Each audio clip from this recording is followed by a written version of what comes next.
got their earphones in, they're looking at their electronic devices, and nothing's touching them, you know? That's the London Underground.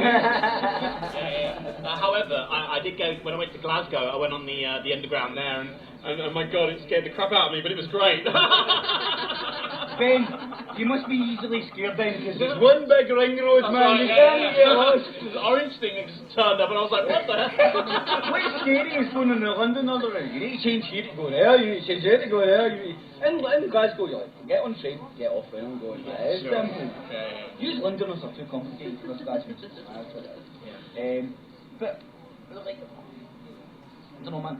Mate, absolutely a pleasure speaking to you, man. I watch your shit on YouTube and all that, man, and I want to ask you questions. I know we've got the opportunity to do it, man. Yeah. And it's a box fix, man. Yeah, cool. And it's good if you feedback on that. Well, I think, you know, the thing is with the sort of things that I come out with and say, it's important that people do their own research, look it all up for themselves, and make their own mind up. And when you get an event like this, if it was all just rubbish, I would be hiding away somewhere, not wanting to talk to anybody, or I'd be talking to everybody who wanted to listen. Seeing the guy just coming back to a safe house.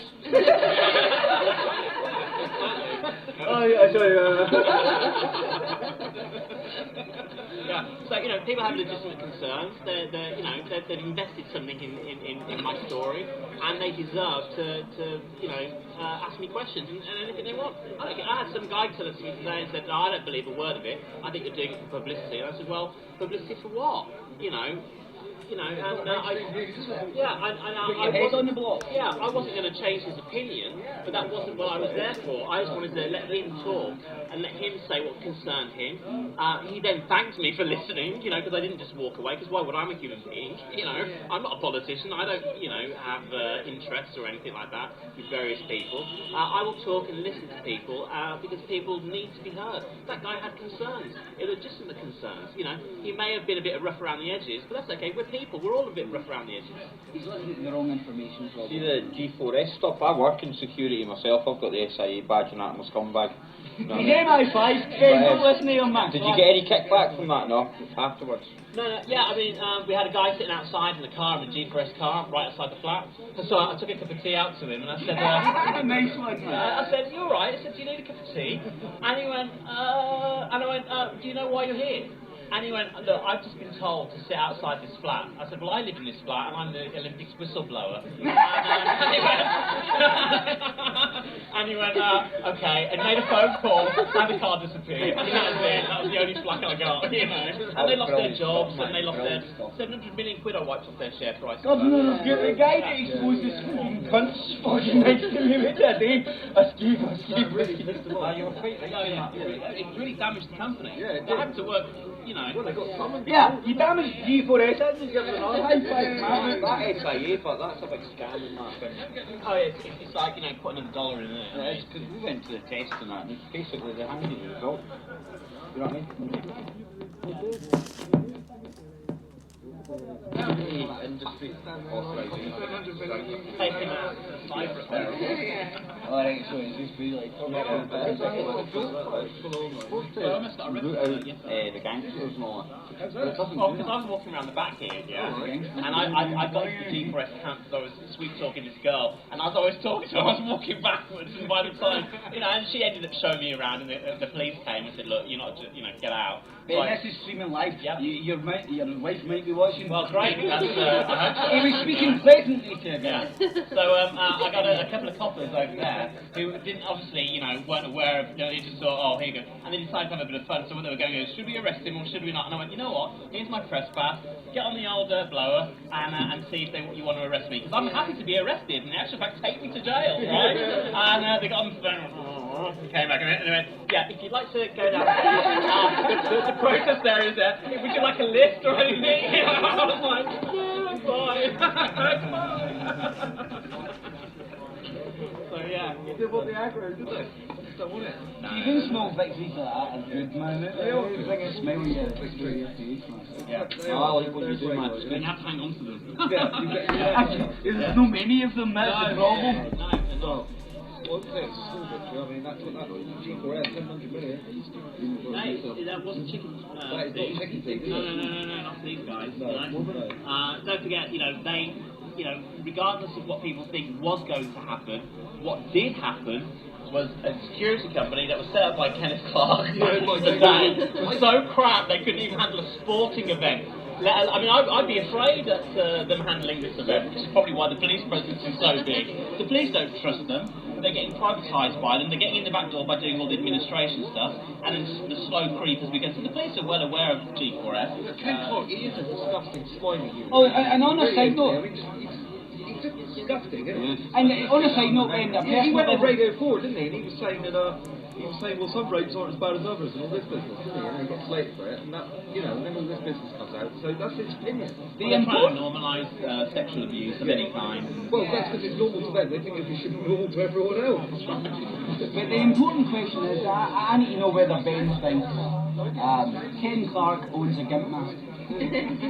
I've speculated that all these cars are just fraudulent and it's just all his sexual equipment. So how can he be above the law? How can he be above the law? That was you or I. Because the Emperor has no clothes. The Emperor has no clothes. Dictatorship. Ken Clark all over, isn't it? You know, think of England. You're doing it for your country. Well, now somebody might actually be able to fill me in on the details here, but do you remember when Burrow, Diana's butler? Now, obviously, like, if you look at this, take a step back and look at it. That guy went on a I'm a celebrity thing to protect himself. Yeah, that's right. He protected himself against ultimate death because what he was going to say. Now, correct me if I'm wrong, and not a lot of people know about this. I heard at the time when I wasn't tuned in. He was in court at some court hearing, and he had to give evidence, and the evidence involved things about the Queen. That's right. The Queen stepped down, game's a bogey, court case no longer exists, done deal. Yep. That's what I'm saying. No, hold on, mate. The Queen is just ceremonial, she's got no power. Wake up! Listen to the Bilderberg. That's the scam, man. They're trying to pretend the Queen has no power when it's all. She has got the power. It's recently came out that her and Charles have veto powers of all the bills going through Parliament. Well, yeah, that's why the Parliament didn't want to release all the at least release it under Freedom of Information Act. But look, you know, people, 400 years ago, gave their lives to make sure that monarch and government were separate. And what does Cameron do? Who's related to the Queen, by the way? He's a cousin, yeah. So there you go. You're not implying they're all inbreds, Ben, are you? Well, I wouldn't possibly suggest that. I mean, like a good-looking, handsome chap like Ken Clark, bag-faced Ken Clark, can't obviously be inbred, surely not. Yeah. So all these people give their lives, and suddenly the Queen is sitting in Downing Street, where she shouldn't be, and no one said anything about it. Cabinet meeting. That's right. Yeah, and that was disgraceful. And then she goes to check the gold. That's right. Her gold. Yeah. It is her gold. Well, actually, the funny thing about that was that they had to do that because all these countries started going around, because we hold a lot of people's gold. Yeah. And they started going, where's that gold, where's that gold? So that was kind of like a show and tell, where no, we still have it, we actually haven't repaired it. No, we still got it. We may not give it back, but they only have a fraction of the gold, actually. He talked to Max Kaiser, he's got all the detail of it and stuff like that. It may be tungsten painted gold, but it looks like it's here. And then, funnily enough, that was the same time that Germany was trying to repatriate its gold. The gold it was trying to repatriate was with France and America. That's right. America. And then what happened a couple of weeks later? Oh, there's some Al Qaeda in Mali. They've got gold mines. Let's get into Mali and rid them of Al Qaeda and find their gold. What happened in New York when Hurricane Sandy happened, yeah? Trying to get out of this gold thing, they said, oh, well, one of the vaults got flooded with water. And it's like, well, it's gold, isn't it? Just get some diving gear, go get it. It's okay. It'll melted away. It'll rust away.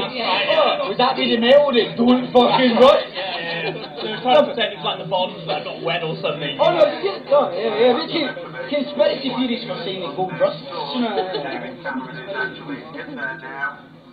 So we're gathering that he's gone in the back door, but the very good source, well not named, has confirmed that David Cameron is in. I didn't see David Cameron entering, but I seen a packet of sliced ham. It well have may been him. Look at the resemblance. Next time you buy Tesco value ham, look at David Cameron's face. Hell of a resemblance.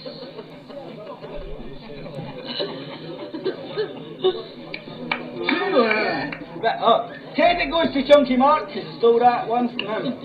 Poor old Cameron. He should lose his hair, but he is though, isn't he?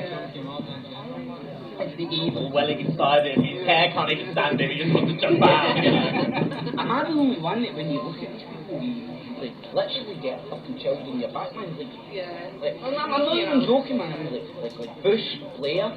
I look at them and I can see the fucking evil in them. They're psychopaths, and that's the problem. And you know, they're not satisfied with taking your money now. They want to take your kids, and this is what happens in corrupt society. We see it all over the world. It happens wherever there's child abuse. They're stealing money. They're making sure that you don't have any property. Taking parental report rights. Yeah, responsibility. absolutely. Yeah. I mean, the other thing as well, they recently had that measles epidemic. Wasn't it, in Wales? They didn't say, do you want to bring in your kids? They just put it on the news. All the children in Wales being vaccinated.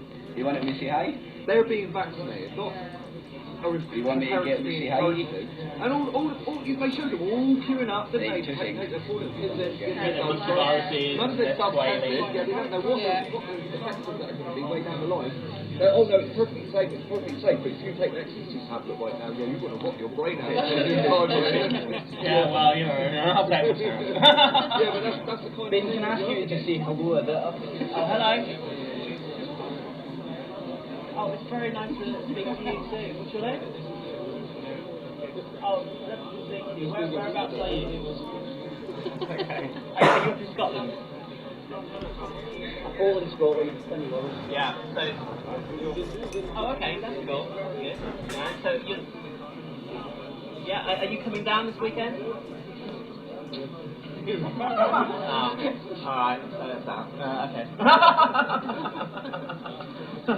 Good to talk to you anyway. Alright, soon.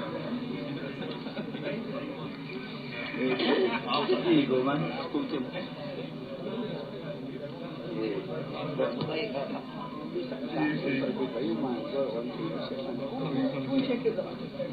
Hey, kid, is that live streaming, man? I've got my Facebook. I know I'm red, man. Why aren't you here? Why are you watching down there? You should be I here. You should be here. Here. Get your ass down here. Right, I'll be back in a minute. Alright, guys, I'll see you in a bit. Oh, what happened there? See you in a bit. See you later, brother. See you later. Awesome. Oh, what's that saying? Will that save that as a recording? Yeah, well, they're looking red on TV. They're doing Appreciate it.